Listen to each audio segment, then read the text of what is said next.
अब इसी तरीके से अल्लाह भला करे। अब आप आ जाएंगे the type number 2 pollution which is the water pollution. अब हम आबी आलूदगी की बात करेंगे जनाब, वाटर पोल्यूशन। अच्छा, वाटर पोल्यूशन की डेफिनेशन पे जाने से पहले एक थोड़ी सी बात समझ लें जरा। देखिए, पानी की जो क्वालिटी है, जो पानी को आप पानी का टेस्ट करवाते हैं कि जनाब ये पानी ड्रिंकेबल है या नहीं, टेस्ट कराते हैं ना, आप घरों का पानी भी टेस्ट कराने के लिए समटाइम लेके जाते हैं लैब्स के अंदर, ठीक है। तो वहां पे जाके ऐसी कौन सी चीज चेक होती है जनाब, आपके वहां पे जाके दो तरह की चीजें चेक होती हैं। एक पानी के फिजिकल पैरामीटर्स चेक होते हैं और एक पानी की केमिकल पैरामीटर्स चेक होते हैं, यानी कि ओवरऑल पैरामीटर्स है। फिजिकल में हम बात करेंगे, अच्छा जनाब पानी का कलर देखते हैं, पानी का ऑर्डर देखते हैं, पानी की पीएच। जी जी, ये साइंस के स्टूडेंट का नॉलेज उभर उभर के सामने आ रहा है। अच्छा है, फिजिकल में आप पीएच को देख रहे होते हैं, आप जनाब इसको देख रहे होते हैं, कलर एक्सेट्रा को देख रहे होते हैं। केमिकल नेचर में आप जनाब देख रहे होते हैं कि जनाब पानी के अंदर कोई हैवी मेटल तो मौजूद नहीं है, इसके अंदर कोई ई कोलाई, कोई बायोलॉजिकल कंटेंट तो मौजूद नहीं है, कोई माइक्रो ऑर्गेनिज्म, बैक्टीरिया, वायरसेस तो मौजूद नहीं है, एक्सेट्रा। इस तरह की चीजें आप चेक कर रहे होते हैं। और ये पानी की जो पैरामीटर्स हैं, सिर्फ आप हैवी मेटल्स की अगर बात करें तो we have plenty of heavy metals, और हर एक हैवी मेटल के लिए आपको अलग से टेस्ट एक्सेट्रा करना पड़ता है, ठीक हो गया जनाब। लेकिन क्या है, यहाँ पे ये दो चीजें मैंने इसलिए बताई ताकि आपको पानी की कैरेक्टरिस्टिक्स के बारे में पता चल जाए कि भाई पानी की एक फिजिकल नेचर होती है और एक पानी की केमिकल नेचर होती है, ठीक हो गया जनाब। अब इसी बात को लेके जाएंगे हम डेफिनेशन के ऊपर, और आप लिखेंगे कि जनाब any physical or chemical change in the water quality, any physical or chemical change in the water quality। पानी के अंदर पानी के कोई फिजिकल पैरामीटर ऊपर नीचे हो गया, केमिकल नेचर उसकी चेंज हो गई, in the water quality that adversely affects human health, that adversely affects human health.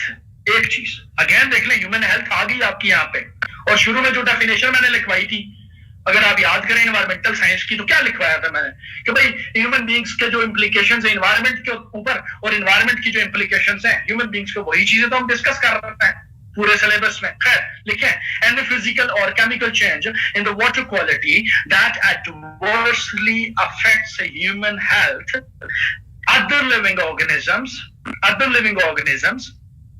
or makes water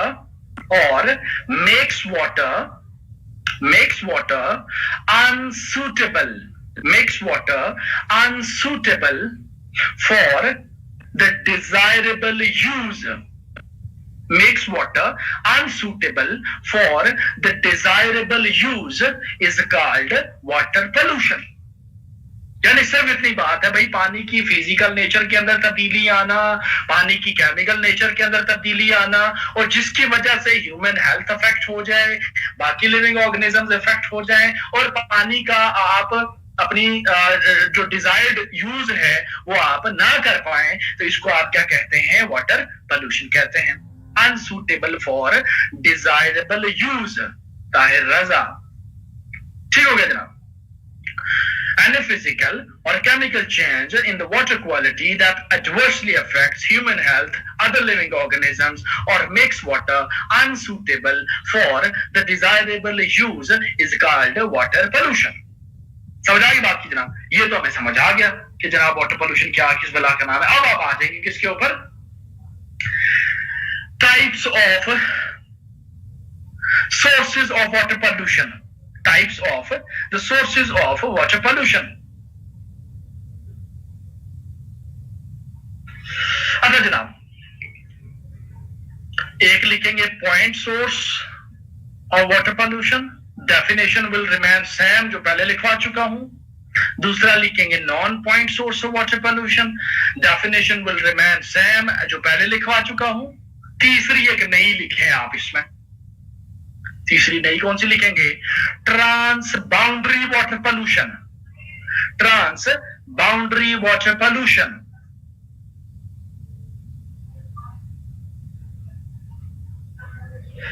trans boundary water pollution.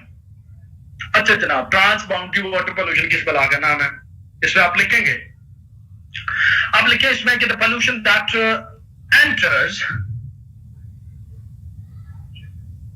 Enters, अच्छा पॉइंट सोर्सेज के एग्जांपल्स बता। पॉइंट सोर्सेज में फैक्ट्रीज हैं, pipes हैं, non point sources में fertilisers run of है, pesticide run of etcetera है, जो स्कैटर्ड सोर्सेज हैं आपके।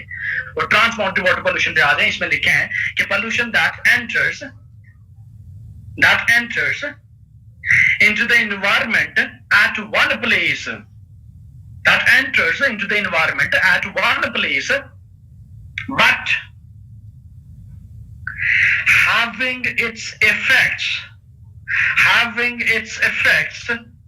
hundreds of thousands miles away from the source। यानी जो पोल्यूटेंट्स की एडिशन है वो किसी एक जगह पे हो, पॉइंट ए पे ऐड हो रहे हैं, और उसका जो इम्प्लीकेशंस हैं, जो इफेक्ट्स हैं, वो आपको जेड पे जाके आप फील कर रहे हैं। मैं रिपीट करता हूं, pollution that enters into the environment at one place and having its effects hundreds or thousands of miles away from the source। बड़ा मशहूर वाकया है, एक इंसिडेंट है, आई होप के लोगों ने जरूर नाम सुना होगा, चेरनोबिल डिजास्टर। सुना है नाम उसका कभी? चेरनोबिल डिजास्टर, ये जो रशिया है आपका, सेंट्रल एशियन रिपब्लिक से, वहां पे हुआ था। Chernobyl disaster is the perfect example for the transboundary water pollution.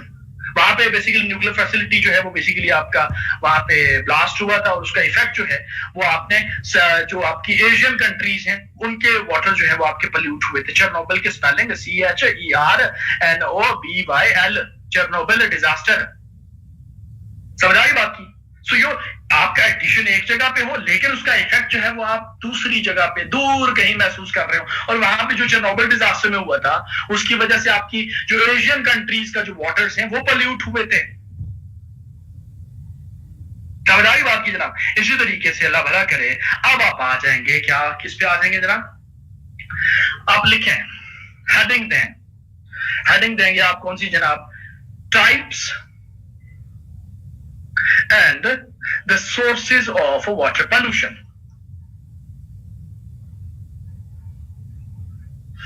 Types and the sources of water pollution। ये पूरी की पूरी अब क्लासिफिकेशन मैं आपको बताने लगा हूं, और ये चीजें वाटर पोल्यूशन की टाइप्स भी हैं and at the same time ये आपके सोर्सेज भी हैं। दोनों चीजें मैं एक ही हेडिंग के अंदर जो है वो कराने लगा हूं आपको। ठीक हो गया जनाब? नहीं Abbas Khan?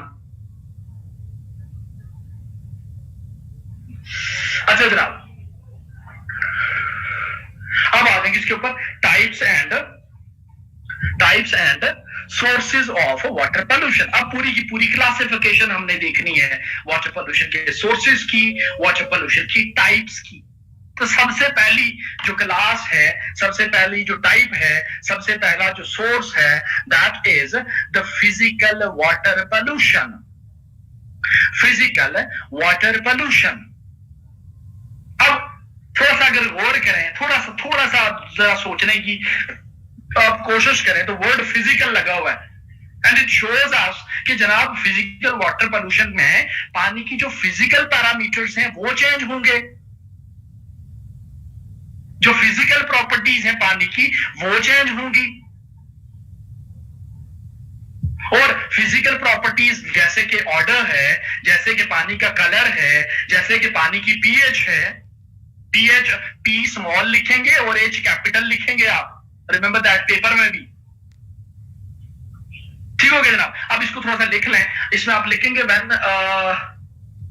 when the contaminated water, when, साथ ही अब सोर्स पे जाएंगे अब इसी तरीके से, when the contaminated water enters into the water bodies, enters into the water bodies। Water body से क्या मुराद है? यहाँ पे वाटर बॉडी से मुराद है रिवर, वाटर बॉडी से मुराद है सी, वाटर बॉडी से मुराद है ओशंस, वाटर बॉडी से मुराद है कैनाल्स, वाटर बॉडी से मुराद है स्प्रिंग्स, वाटर बॉडी से मुराद है, और क्या रह गया? सारे हो गए मेरे ख्याल से।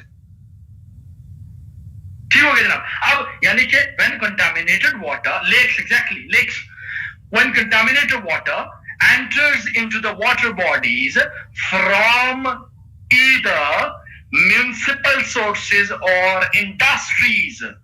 From either the municipal sources or industries. Municipal जो आपका म्यूनिसिपैलिटीज का पानी, आपके शहरों का गंद है और इंडस्ट्रीज का, उसकी वजह से है आपकी फिजिकल वाटर पोल्यूशन कॉज होती है। इन सोर्सेज की वजह से पानी के फिजिकल पैरामीटर्स चेंज होते हैं, यानी पानी का कलर चेंज हो जाएगा, पानी का जो पीएच है वो चेंज हो जाएगा, पानी का ऑर्डर चेंज हो जाएगा। बट दैट्स नॉट मीन कि इंडस्ट्रीज या इंडस्ट्रियल वेस्ट जो है या म्युनिसिपल सोर्स जो है पानी के अंदर सिर्फ और सिर्फ फिजिकल वाटर पोल्यूशन कॉज करता है, ऐसा हरगिज नहीं है। केमिकल वाटर पोल्यूशन भी कॉज करता है, लेकिन यहाँ पे हम सिर्फ अलग अलग कर रहे हैं, तो सोर्सेज को मिला के पढ़ रहे हैं। ठीक हो गया। तो फिजिकल पैरामीटर में कितनी चीजें बताई? एक मैंने बताया कि भाई पानी के फिजिकल पैरामीटर चेंज हो जाएंगे, और नंबर 2 मैंने क्या बताया भाई, कैसे आपके जो म्युनिसिपल सोर्सेज हैं, जो इंडस्ट्रियल सोर्सेज हैं, उनकी वजह से वहां से जो लिक्विड एफ्लुएंट जनरेट होगा वो आपके वाटर बॉडीज में एंटर होगा, और जिसकी वजह से फिजिकल वाटर पोल्यूशन कॉज होगा। इसके साथ साथ आपकी जो ऑयल स्पिल इंसिडेंट्स हैं, ऑयल कैरियर्स जो आपके मूव कर रहे हैं, आपकी पूरी इंटरनेशनल ट्रेड जो है आपके वाटर्स के थ्रू ही हो रही है ना। ये क्यों लड़ रही है ये चाइना और इंडिया, ये इंडो पैसिफिक के ऊपर जो लड़ाई है, आपके साउथ चाइना पे लड़ाई है। सिर्फ इंडियन ओशन की मैं बात करूं तो 120 वॉरशिप्स आपके मौजूद है यहाँ पे। तो वो वॉरशिप्स आपके जो चाइना के भी हैं, यूएसए के भी हैं, इंडिया के भी हैं। भाई क्या कर रहे हैं वहां पे? ठीक है, अपने डिफेंस वो इकोनॉमीज के पीछे लगे हुए, लेकिन पानी की तो तबाही निकाल दी वहां पे, और वहां पे जो ओशियानिक लाइफ है उसकी तो तबाही निकाल दी उन्होंने वहां पे। सो जो ऑयल स्पिल इंसिडेंट्स हैं आपके, that may also take place and they can lead us towards the physical water pollution. समझ आ गई बात जनाब? इसी तरीके से अल्लाह भला करे आपका। नेक्स्ट चले जाए नंबर 2 के ऊपर।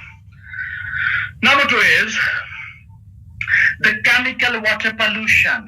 Number 2 is the chemical water pollution. अच्छा, केमिकल वाटर पोल्यूशन में सिंपल सी बात है, पानी की केमिकल नेचर चेंज हो जाएगी, यानी it is about the addition of certain chemicals into the water bodies. कि जनाब आपके पानी के अंदर क्या हो जाएगा, केमिकल्स का ऐड होना, that will represent the chemical water pollution. अच्छा जनाब, कौन से केमिकल्स जनाब, कहां से आते हैं ये chemicals? For example the addition of phosphates. Phosphate क्या रिपीट करूं मैं? Chemical water pollution is about the addition of certain chemicals into the water bodies, like phosphates, like nitrates, like fluorides, like heavy metals, etc. भाई आपके ये chemicals है ना, और they are coming from the multiple sources, industrial sources है major. और जब ये ऐड हो जाएंगे पानी के अंदर, हैवी मेटल्स ऐड हो जाएंगी, मरकरी ऐड हो जाएगी, आर्सेनिक ऐड हो जाएगी, लेड ऐड हो जाएगी, तो पानी की केमिकल नेचर चेंज हो जाएगी ना। तो इसको आपने क्या कहा? केमिकल वाटर पोल्यूशन कहा। अब इनके एडिशन की वजह से क्या होता है? इन केमिकल्स के एडिशन की वजह से basically the addition of these chemicals is responsible to decrease the content of dissolved oxygen in the water bodies. लेकिन मैं रिपीट करता हूं, this addition of chemicals into the water bodies is responsible to decrease the content of dissolved oxygen, DO capital में लिख सकते हैं आप, short form में, dissolved oxygen in the water bodies। और जिसकी वजह से क्या होगा? अब डिजॉल्व्ड ऑक्सीजन आपके पानी के अंदर कम हो जाएगा, वाटर बॉडीज के अंदर कम हो जाएगा, तो it will affect the overall ecosystem. So आपका जो केमिकल का एडिशन है वो छोटी सी बात नहीं है भाई, इसका जो इफेक्ट है आपका इस लेवल तक आपको नजर आ रहा है कि आपकी जो केमिकल जो वाटर बॉडीज हैं या इकोसिस्टम है आपका पूरे का पूरा वो डिस्टर्ब हो रहा है। ठीक हो गया जनाब। इसी तरीके से अल्लाह भला करे आपका। नेक्स्ट लिखेंगे नंबर 3 के ऊपर। नंबर 3 पे आप चले जाएं, बायोलॉजिकल वाटर पोल्यूशन। बायोलॉजिकल, हमारा मुख्तार हम ये चीजें इफेक्ट्स में पढ़ेंगे। Biological water pollution next. अच्छा, biological water pollution is about the addition of certain biological, या बल्कि यूं लिखें कि biological water pollution is caused by या comes from the biological sources like pathogens, which includes bacteria, which includes viruses, which includes algae, which includes protozoans, etc. तो क्या अर्ज किया मैंने जनाब कि जो वायरसेस का एडिशन है पानी के अंदर, बैक्टीरिया का एडिशन है पानी के अंदर, एल्जी का एडिशन है पानी के अंदर, प्रोटोजोन्स का एडिशन है पानी के अंदर, उसको हम क्या कहते हैं? Biological water pollution. अक्सर आपने देखा होगा ना, वो आपने कोई तालाब देखा होगा, वो ग्रीन सा कवर जो है ऊपर आपको नजर आता होगा। मैं रिपीट करता हूं कि biological water pollution is caused by the pathogens which includes viruses, bacteria, algae, protozoans, etc. समझ आ गई बात की जनाब? इसी तरीके से अल्लाह भला करे आपका। नंबर 4 पे आप चले जाएंगे जी, अलग अलग ब्लूम यूट्रोफिकेशन जी। अच्छा जनाब, उसके ये अलग टॉपिक है बच्चे, हमारा पढ़ेंगे, परेशान ना हो। अच्छा, नेक्स्ट लिखे आप, नेचुरल वाटर पोल्यूशन। बस ये कराऊंगा, उसके बाद बस करूंगा, उसके बाद बाकी टाइप्स अगले लेक्चर में करेंगे। नेचुरल वाटर पोल्यूशन,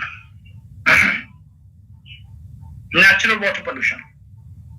अच्छा, नेचुरल वाटर पोल्यूशन किसको कहते हैं जनाब? इसमें आप लिखे हैं when the aerial contaminants, aerial से मुराद कि जो एयर पोल्यूटेंट आपके एटमॉस्फेयर के अंदर मौजूद हैं, दैट मीन्स कि अच्छा एयर पोल्यूशन और वाटर पोल्यूशन कनेक्ट भी हो रही हैं, कॉज एंड इफेक्ट का रिलेशनशिप भी इनके दरमियान बन रहा है। तो लिखे इसमें when the aerial contaminants like ammonia, अभी हमने देखा अमोनिया आपकी आ रही थी, मेट हो रही थी काफी जगहों से, ammonia, nitrogen, phosphorus and lead etc. Transferred under the action of rain to the water bodies.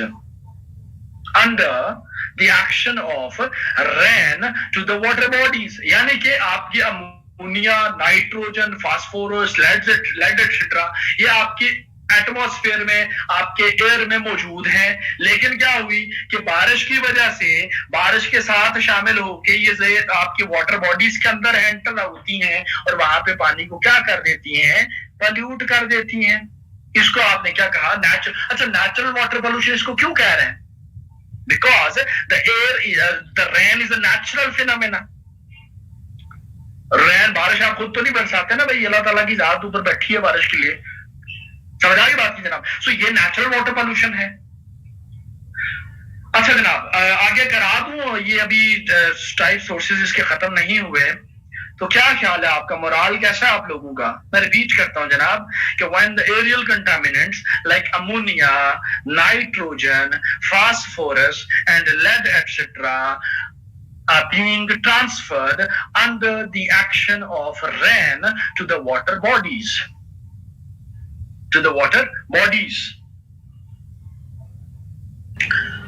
So swiftly moving on,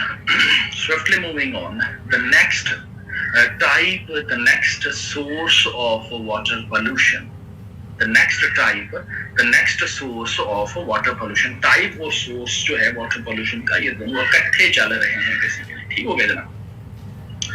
so natural water pollution के बाद आप जंप करके जाते हैं कहाँ पे? ऑर्गेनिक वाटर पोल्यूशन के ऊपर। The next type source is the organic water pollution. Organic word लिखा हुआ है, ऑर्गेनिक से मुराद है कि भाई इट इज अबाउट समथिंग कि अच्छा जनाब जो ऑर्गेनिक मैटर है आपका, जो रेजिड्यूज हैं आपके लिविंग ऑर्गेनिजम्स के, जो डेड एंड डिकेइंग मैटर है आपके लिविंग ऑर्गेनिजम्स का, including the animals, including the plants etcetera, तो ये सारी चीजें आपका ऑर्गेनिक मैटर है बेसिकली। ठीक हो गया जनाब। सो organic water pollution comes from the organic sources, comes from the organic sources. जो वो सोर्सेज कौन से हैं जो मैंने बताया आपको, कि डेड एंड डिकेइंग मैटर जो है, डिकेइंग प्लांट्स जो हैं, एक्सक्रीटा ऑफ एनिमल एक्सेट्रा, ये सारी चीजें इसके अंदर शामिल है। ठीक हो गया ना। So organic water pollution is about the addition of organic matter into the water bodies. ठीक हो गया। अब ऑब्वियसली जब आपका ऑर्गेनिक मैटर जब आपका एंटर होगा, ऐड हो जाएगा किसी भी वाटर बॉडी के अंदर, तो it will change the composition, it will change the characteristics of water.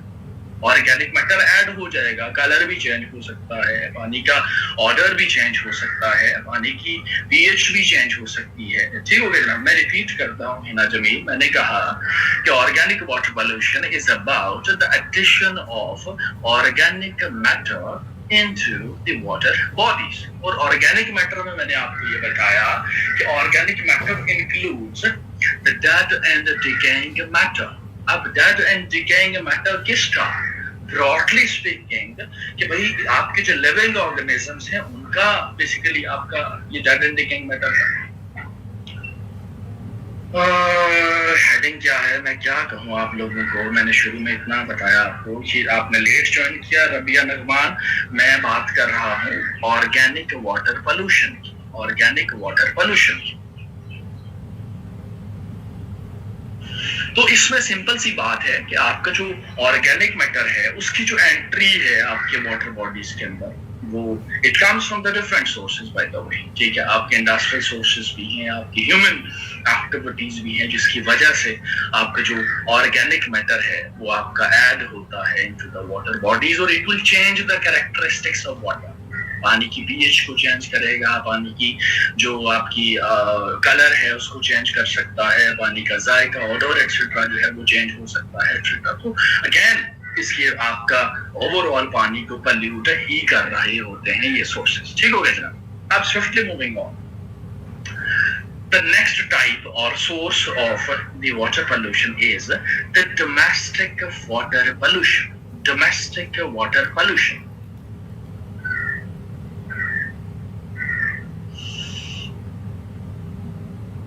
Mohammad Ajmal, physical water pollution, देखें ये जो मैं आपको क्लासिफिकेशन करवा रहा हूँ, ये डिफरेंट सोर्सेज, ये इफेक्ट्स आपके वही हैं, वही रहेंगे, लेकिन मैंने ये चीजें जो है आपके डिफरेंट सोर्सेज से उठाई हुई हैं, डिफरेंट ऑथर्स की बुक से उठा के पूरी क्लासिफिकेशन कर दी ताकि आपको कहीं और जाने की जरूरत ही ना पड़े। इसको काइंडली कैसे समझने की कोशिश करें। अच्छा, तो खैर next is the domestic water pollution. अब डोमेस्टिक वाटर पोल्यूशन से मुराद है कि ऑब्वियसली आपका जो वाटर बॉडीज पोल्यूट हो रही हैं due to the domestic activities. और अगर डोमेस्टिक लेवल पे आप देखें तो सबसे ज्यादा वेस्ट आपका कहाँ से प्रोड्यूस होता है? ऑब्वियसली किचन से प्रोड्यूस होता है।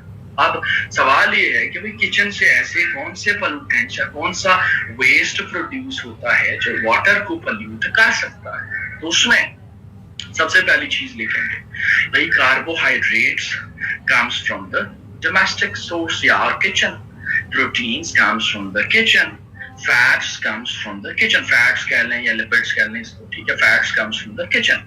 ठीक, ये जो तीन चीजें मैंने लिखवाई आपको, कार्बोहाइड्रेट्स की बात की, प्रोटीन्स की बात की, फैट्स की बात की या लिपिड्स, ठीक हो गया। ये तीनों चीजें कुल मिला के 70% of global domestic water pollution cause करती हैं। Carbohydrates, proteins and fats are responsible to cause 70% of domestic water pollution across the globe, across the world। ठीक हो गया जनाब। यानी कि मेजर सोर्स जो है डोमेस्टिक वाटर पोल्यूशन का, दैट इज द किचन, जो आपके हर घर में मौजूद है। बेसिकली आपके डेली घरेलू घर की जो एक्टिविटीज है वहां से आपका वेस्ट प्रोड्यूस होता है, और it is responsible to affect the water bodies, to affect the water overall.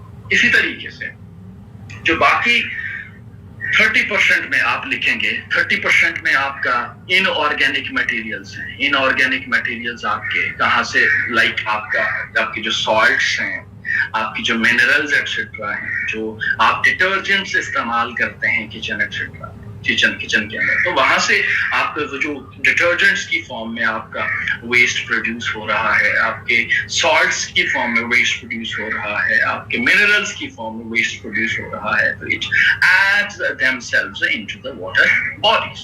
ठीक है, it adds themselves into the water bodies और वाटर। सो ओवरऑल जब हम देखते हैं कि जो डोमेस्टिक वाटर पोल्यूशन है उसके 70% कॉजल एजेंट कौन है? कार्बोहाइड्रेट्स हैं, प्रोटीन्स हैं और आपके लिपिड्स हैं। और इसी तरीके से जो बाकी रिमेनिंग 30% है, that is comprising on salts, minerals and detergents etcetera. समझ आ गई बात? सो ओवरऑल हमने क्या किया, जो डोमेस्टिक सोर्सली जो डोमेस्टिक एक्टिविटीज हैं, स्पेशली आपका किचन जो है, that is also responsible to affect water और it is responsible to cause water pollution। समझ आ गई बात? इसी तरीके से डोमेस्टिक वाटर पोल्यूशन के बाद अब आप चले जाएंगे कहाँ पे? इंडस्ट्रियल वाटर पोल्यूशन को, यानी इंडस्ट्रीज को हम एज अ सोर्स देखेंगे कहाँ पे जो वाटर पोल्यूशन कॉज करती है। ठीक हो गया? जिस तरह हमने एयर पोल्यूशन में नंबर ऑफ इंडस्ट्रीज को डिस्कस किया था और हमने देखा था कि हर एक इंडस्ट्री से जो पोल्यूटेंट्स ऐड हो रहे हैं, इसी तरीके से अब यहाँ पे भी हमने इसी तरीके से देखना है कि कौन सी इंडस्ट्री से किस किस्म का वेस्ट निकल के किस तरह की चेंजेस वाटर के अंदर लेके आता है। समझ आ गई बात? तो इसमें सबसे पहली इंडस्ट्री आप लिखेंगे, that is the textile industry. That is the textile industry.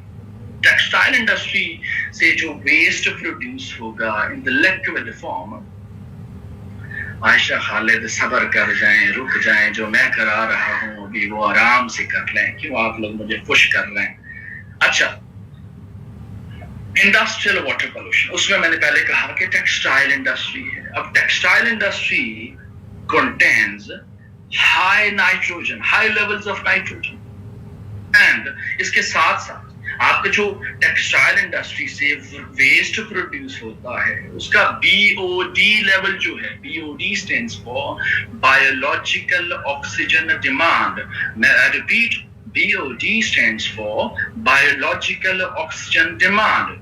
BOD को मैंने यहाँ पे एज अ सैंपल रखा हुआ है, एज अ पैरामीटर मेजर रखा हुआ है, बिकॉज बीओडी आपका बहुत ज्यादा इंपॉर्टेंट है for the marine life.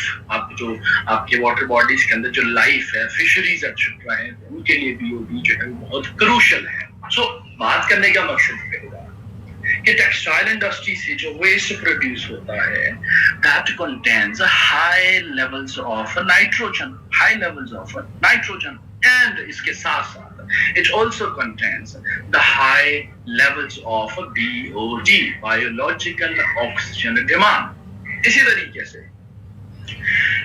Textile industry से जो वेस्ट प्रोड्यूस हो रहा होता है, इट ऑल्सो कंटेन्स डाइज, जो कलर्स हैं DYES, dyes. It also contains the grease, and उसकी जो पीएच है वो भी आपकी हाई रहती है, पीएच भी आपकी हाई रहती है। सो इतनी चीजें आपकी निकलती है। Remember that there are many pollutants which comes from the textile industry, लेकिन हमें सारे pollutants को कवर नहीं करना, हमें मेजर पता होने चाहिए जो हमने पेपर में लेके नंबर लेना है बेसिकली। ठीक हो गया? सो बात करने का मकसद ये हुआ कि टेक्सटाइल इंडस्ट्री के अंदर से जो आपका नाइट्रोजन कंटेंट आ रहा है, जो हाई लेवल ऑफ बीओडी आ रहा है, जो डाइज आ रहे हैं, जो ग्रीस आ रही है, जो हाई पीएच आ रही है, ये सारी चीजें आके तो वाटर के अंदर ऐड होंगी या वाटर बॉडीज के अंदर ऐड होंगी, तो वहां पे ऑब्वियसली नाइट्रोजन का कंटेंट ज्यादा हो जाएगा, बीओडी लेवल जो है वो राइज हो जाएगा, डाइज और ग्रीस की एंट्री हो जाएगी जो उसको एसिडिक बना देंगे, पीएच उसकी ऑब्वियसली ऑटोमेटिकली रेज हो जाएगी। तो अगेन बात करने का मकसद ये हुआ कि टेक्सटाइल इंडस्ट्री से जो लिक्विड एफ्लुएंट्स निकलते हैं वो क्या करते हैं, वाटर पोल्यूशन कॉज करते हैं। ठीक हो गया जनाब? इसी तरीके से टेक्सटाइल इंडस्ट्री के बाद आप जाएंगे कहां पे?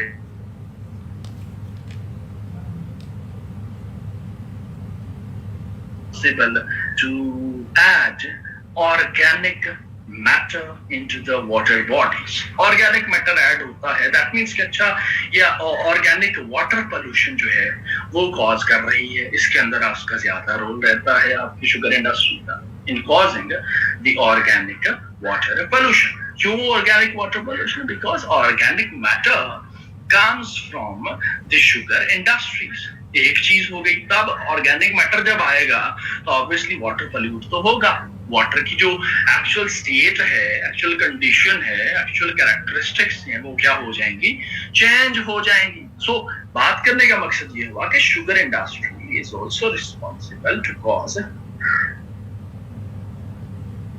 अच्छा, मैं रिपीट करता हूं जनाब, मैंने ये कहा कि sugar industry is responsible to add organic matter into the water bodies. और इसी तरीके से ऑर्गेनिक मैटर का ऐड होना, ये हम अलग से एक टाइप ही पढ़ के आ चुके हैं कि जनाब organic water pollution, that means कि sugar industry is responsible to cause organic pollution as well. इसी तरीके से जो बीओडी लेवल है that comes from the sugar industries, वो भी उसका हाई रहता है. अगेन जो वाटर बॉडीज है उनका बीओडी लेवल जो है वो क्या हो जाएगा, ज्यादा हो जाएगा. ठीक हो गया जनाब. इसी तरीके से भला करे आपका next is the dairy industry. अब डेयरी इंडस्ट्री से जो वेस्ट प्रोड्यूस होता है, basically dairy industry is responsible to cause the odorous changes in water. It is responsible to cause odorous changes in water. Odorous changes in water.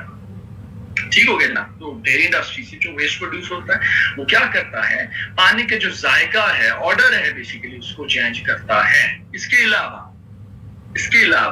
it is also responsible to raise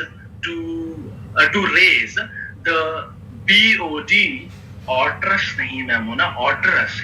It's odorous. क्या हो गया आप लोगों को? अच्छा, तो BOD level भी raise करता है और इसके साथ साथ पानी के अंदर ऑर्डरस चेंजेस भी लेके आता है. वहां से वेस्ट आ रहा है आपका, ये डेयरी इंडस्ट्री से वेस्ट आ रहा है. सो दैट मींस कि अच्छा अभी तक 3 इंडस्ट्रीज हमने देखी, textile industry, sugar industry, dairy industry. ये तीनों इंडस्ट्रीज जो हैं वो बेसिकली वाटर पोल्यूशन कॉज करने की रिस्पांसिबल हैं. इसी तरीके से another one is the fertilizer industry. अब फर्टिलाइजर इंडस्ट्री से कौन से पोल्यूटेंट ऐड होंगे, कौन सी चीजें ऐड होंगी पानी के अंदर जनाब? इसके लिए सिंपल सी बात है कि भाई फर्टिलाइजर की जो कंपोजिशन है उसको जब आप देखते हैं तो हमें पता चलता है कि फर्टिलाइजर के अंदर नाइट्रोजन होती है, फर्टिलाइजर के अंदर अमोनिया होती है, फर्टिलाइजर के अंदर फास्फोरस होती है, फर्टिलाइजर के अंदर फ्लोराइड्स होते हैं. नाइट्रोजन है, अमोनिया है, फास्फोरस है और फ्लोराइड्स हैं. ये चीजें आपके फर्टिलाइजर इंडस्ट्री, फर्टिलाइजर्स की कंपोजिशन में भी हैं. तो फर्टिलाइजर इंडस्ट्री से जो वेस्ट प्रोड्यूस होगा वो उसके अंदर भी यही चीजें मौजूद होंगी. यानी कि पानी के अंदर अमोनिया जो है वो बहुत ज्यादा हो जाएगी, नाइट्रोजन जो है वो बहुत ज्यादा हो जाएगी, फास्फोरस जो है वो बहुत ज्यादा हो जाएगी. यानी कि आपके केमिकल्स ऐड हो रहे हैं यहाँ पे. तो वही केमिकल वाटर पोल्यूशन कॉज होगी. और रिस्पांसिबल कौन है इसका? फर्टिलाइजर इंडस्ट्री है. ठीक हो गया जनाब. इसी तरीके से नेक्स्ट पे आप चले जाए. फर्टिलाइजर इंडस्ट्री के बाद another one is the petroleum refineries. Petroleum industry ना बल्कि पेट्रोलियम रिफाइनरीज लिख रहे हैं. आपके यहाँ भी मौजूद है पाकिस्तान में, सऊदी अरब लगा भी रहा है एक और गवादर में. खैर, पेट्रोलियम रिफाइनरीज जो हैं वो क्या ऐड करती हैं आपके वाटर के अंदर जनाब? They are responsible to add sulphides with pH लिखेंगे, SULPHIDES.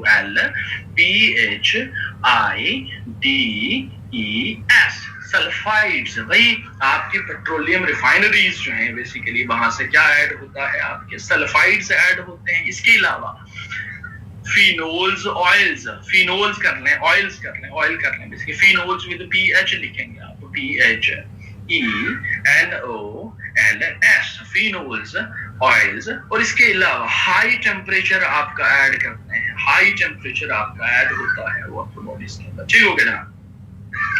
इसी तरीके से इसके अलावा certain other toxic substances which comes from the petroleum refineries, वो भी अपने आप को पानी के अंदर ऐड कर लेते हैं, और उनके ऐड होने की वजह से पानी जो है वो पल्यूट हो जाता है, वाटर पोल्यूशन कॉज होती है, ठीक हो गया ना। सो ये अभी हमने कितनी इंडस्ट्रीज कर ली, टेक्सटाइल इंडस्ट्री को देखा, शुगर इंडस्ट्री को देखा, डेयरी इंडस्ट्री को देखा, फर्टिलाइजर इंडस्ट्री को देखा, और फिर पेट्रोलियम और रिफाइनरीज को देखा। अब इसी तरीके से अल्लाह भला करे आपका नेक्स्ट आ जाए किस पे। Another one is the metal plating industry, या metal industry लिख लें आप इसको, metal plating industry कर लें या metal industry कर लें इसको। अब metal industry is specifically responsible to add heavy metals into the water bodies या into the water। भाई हैवी मेटल्स जो है आपकी वो कहाँ से आ रही हैं, आपकी मेटल इंडस्ट्री से आ रही है। अब हैवी मेटल्स कौन कौन सी, निकल है, निकल ना लिखना स्टार प्लस वाला, इट्स निकल, NICKEL, निकल, इट्स निकल, ठीक हो गया जनाब। इसी तरीके से another one is chromium, another heavy metal which comes from the metal industry। इसी तरीके से zinc, ZINC, zinc, again it comes from the metal industry। इसके अलावा cyanides again they comes from the metal industry। so heavy metals की एक लातादाद मिकदार जो है आपके मेटल इंडस्ट्री से आती है, और जब ये आपकी हैवी मेटल्स जो है पानी के अंदर ऐड होंगी तो क्या कर लेंगी जनाब, पानी आपका पॉल्यूटेड हो जाएगा, ठीक हो गया जनाब। इसी तरीके से एक और इंडस्ट्री लिख लें, अल्लाह भला करे आपका। एक और इंडस्ट्री कौन सी लिखेंगे आप, फार्मास्यूटिकल इंडस्ट्री। आप फार्मास्यूटिकल इंडस्ट्री ठीक है, आपकी सर्विस के लिए आपकी इस्तेमाल हो रही है, मेडिकेशन आपकी आती है वहां से, लेकिन इसके साथ साथ it is responsible to add certain chemicals into the water, certain chemicals. अब वहां से जो फार्मास्यूटिकल इंडस्ट्री से जो वेस्ट प्रोड्यूस होता है, या तो उसकी पीएच जो है वो हाई रहेगी या उसकी पीएच जो है वो लो रहेगी। यानी अगर हाई रहेगी भाई तो हाईली एसिडिक हो जाएगा वाटर, अगर लो रहेगी तो भाई it will lead towards the highly आपकी जो अल्कलाइन है, सैलिनिटी जो है वो ज्यादा हो जाएगी। इन बोथ दीस केसेस तो पीएच फैक्टर जो है वाटर का वो आपका डिस्टर्ब होता है due to the pharmaceutical industries, ठीक हो गया जनाब। इसी तरीके से ये कितनी इंडस्ट्रीज हो चुकी है, मेरे ख्याल से बहुत हैं या और लिखवा, बहुत हैं या और लिखवा दूं, 7 हो गई हैं। अच्छा चले एक और लिख लें, अल्लाह भला करे आपका। रबर इंडस्ट्री के बारे में, रबर इंडस्ट्री। अच्छा जनाब, अच्छा rubber industry is responsible to give or add the high levels of BOD। जनाब BOD लेवल को जो है पानी के वो रेज कर देती है, उसके अंदर उसका वहां से जो वेस्ट आता है उसका BOD ऑलरेडी जो है वो हाई रहता है। इसके अलावा suspended solids comes from the rubber industry. Suspended solid जो पानी को आप चेक करते हो, साइंस के स्टूडेंट्स को पता होगा, आप TSS लेवल चेक करते हैं, उसकी तरफ हमने नहीं जाना, लेकिन सिर्फ इतना याद रखें कि भाई जो सस्पेंडेड सॉलिड्स हैं पानी के अंदर, they comes from the rubber industry. So कुल मिला के 8 इंडस्ट्रीज को हमने देखा, और हमने देखा कि भाई ये 8 की 8 इंडस्ट्रीज जो हैं आपका वाटर पोल्यूशन जो है उसको कॉज कर रही हैं, ठीक हो गया जनाब। इसी तरीके से अल्लाह भला करे आपका। ये कितनी टाइप्स और रिसोर्सेज हो चुके हैं, 6-7 हो चुके हैं।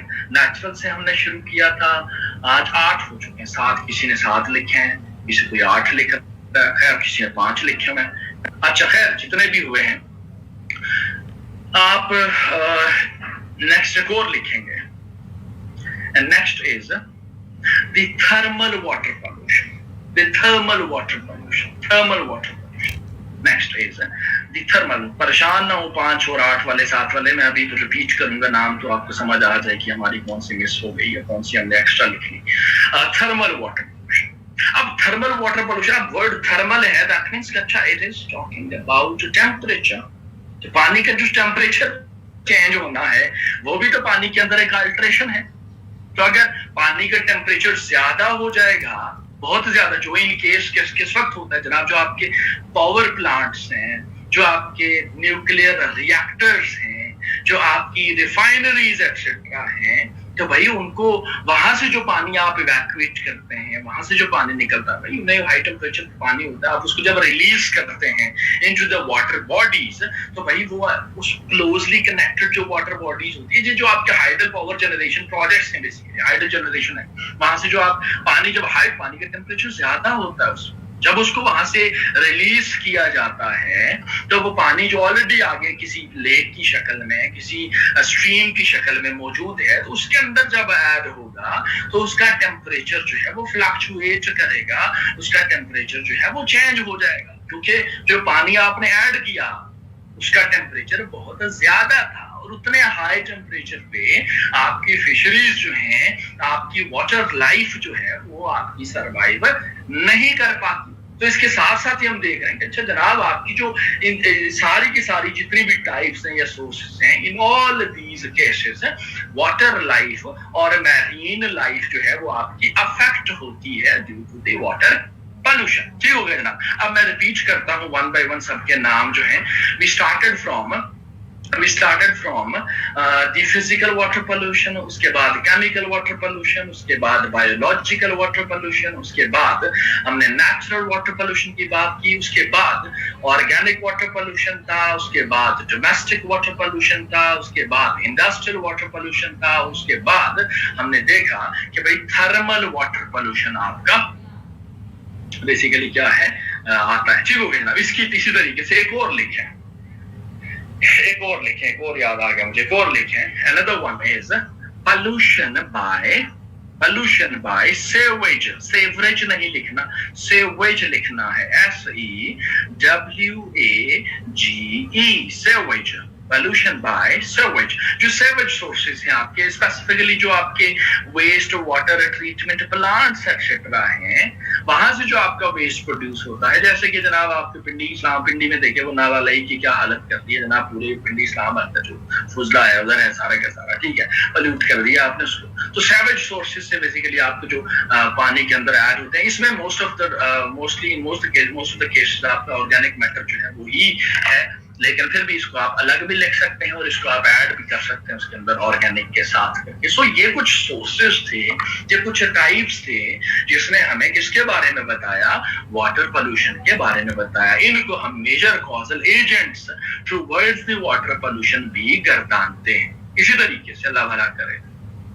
अब आप आ जाएंगे किसके ऊपर, इफेक्ट्स ऑफ वाटर पोल्यूशन के ऊपर। भाई वाटर पोल्यूशन आपको कैसे